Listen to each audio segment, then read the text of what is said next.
আজান হইতেছে, মহল্লার মধ্যে আজান হইতেছে, ফজরের নামাজটুকু আদায় করলো। ফজরের নামাজ আদায় কইরা দেখে হাজার হাজার মানুষ লাইন দরিয়া দরিয়া তার বাবার লাশের কাছে আসতেছেন। সুবহানাল্লাহ, আল্লাহু আকবার বলি, আর জোরে বলি আল্লাহু আকবার।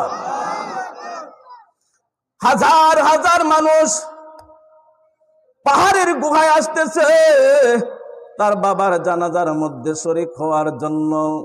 এই ছেলেটা লোকজনকে জিজ্ঞাসা করতেছে, কি ব্যাপার, আপনারা কোথা থেকে শুনলেন যে আমার বাবা পাহাড়ের গুহায় মারা গেছে? আপনাদের কাছে কে খবরটা পৌঁছাইয়ে দিল? প্রত্যেকটা মানুষ বলতেছে, আমাদের কানে কানে আসমানি আওয়াজ হয়ে গেছে, তোমরা যদি জান্নাতে যাইতে চাও অমুক বান্দার জানাজার মধ্যে শামিল হয়ে যাও। সুবহানাল্লাহ। বলতেছিলাম বন্ধু, আখিরি জামানার পয়গম্বর বিশ্ব নবী মুহাম্মদুর রাসূলুল্লাহ সাল্লাল্লাহু আলাইহি ওয়াসাল্লাম বলেছেন, মান সাল্লা আলাইয়া ওয়াহিদাতান সাল্লাল্লাহু আলাইহি আশরা।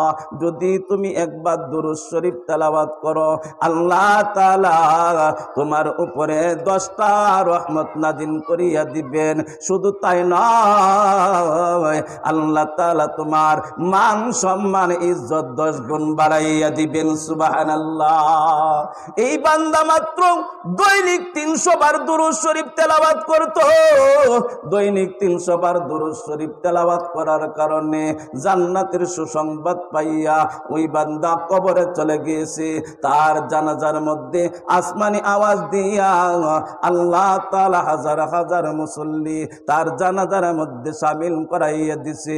আমরা যদি 300 বার দৈনিক তেলাওয়াত করি, তাহলে আমাদের কি আল্লাহ তাআলা ইজ্জত দিবেন কিনা? দিবেননি? কে কি রাজি আছি?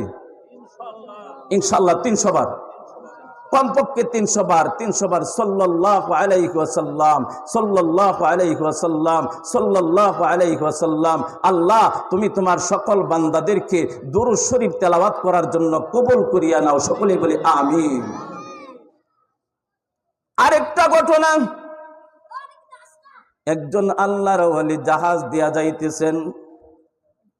জাহাজ দিয়া যখন যাইতেছেন, এই জাহাজের মধ্যে বসে বসে সাল্লাল্লাহু আলাইহি ওয়াসাল্লাম, সাল্লাল্লাহু আলাইহি ওয়াসাল্লাম, সাল্লাল্লাহু আলাইহি ওয়াসাল্লাম এই দুরূদ শরীফ তেলাওয়াত করতেছেন। এই দুরূদ শরীফের আওয়াজটা শুনিয়া এই সাগরের বিশাল বড় একটা মাছ এই জাহাজের পিছু নিচে। সুবহানাল্লাহ।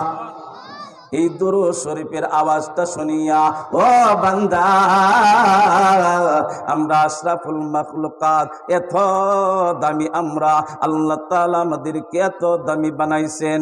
যত মাখলুক আল্লাহ তাআলা সৃষ্টি করেছেন, সমস্ত মাখলুকের মধ্যে সবচাইতে শ্রেষ্ঠ মাখলুক হিসাবে আল্লাহ তাআলা মানুষকে ঘোষণা দিয়েছেন। কথা বলেন ঠিক কিনা?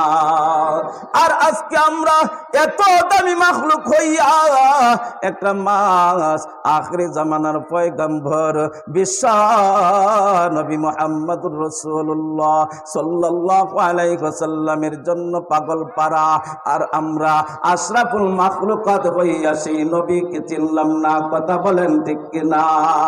আমরা চিনছি শুধু সুদ খাইব কিভাবে, আমরা চিনছি শুধু ঘুষ খাইব কিভাবে, আমরা চিনছি শুধু সন্ত্রাসী করব কিভাবে, আমরা চিনছি শুধু চাঁদাবাজি কিভাবে করব। কথা বলেন ঠিক কিনা?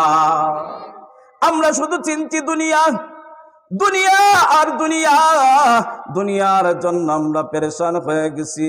এই জন্য আখিরি জামানার পয়গম্বর বিশ্ব নবী মুহাম্মদুর রাসূলুল্লাহ সাল্লাল্লাহু আলাইহি ওয়াসাল্লাম বলেছেন, মান সাল্লা আলাইয়া ওয়াহিদাতান সাল্লাল্লাহু আলাইহি আশরা।